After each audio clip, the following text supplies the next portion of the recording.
За да препознаеш добра музика, не мора да сте се сретнале некојаш одамна или вчера или не знам по било која фреквенција. Многу е битно да имаш неколку елементи кои се суштински за да допре вибрацијата музичка таму кај што треба. Например, првиот предуслов е да имаш добра звучка. И она, истата звучката, да е добро позиционирана у 3D. Втора битна работа е, ако имаш више добра звучка, да имаш и добра музика. Пошто не се слуша секоја музика на секој звучник. Например, нема да ви давам фолк примери, кич примери, филмови и така натаму.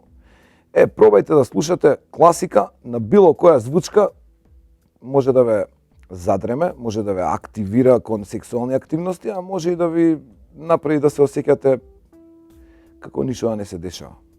Што сакам да кажам? Звукот, помножен со забрзување, помножен со квалитет на нервен систем кој конзумира добра вибрација, тоа е веќе музичка нација. Сакам да речам, ултра битно, кога станува збор за одредени музички правци, е да не се слушаат сите во иста јачина или истогласно.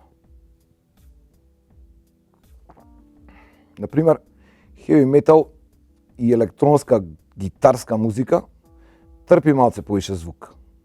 Народна музика не трпи звук, пошто нема да се чуе вашето инволвирање, уствари, треба да подпевнуеш, треба да си весел, треба да има измешани гласови и треба сето тоа да е добро искомпонирано. Секоја музика е добра, ако е во компарација со тој што ја слуша. Заклучок, нема лоша музика, има лоши слушатели. Слушајте добра музика.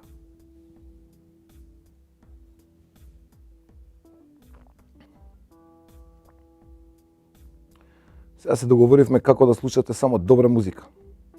Следниот пат ќе ви покажам како се фаќа зајак со лева рака. У шума. На отворено по папучи.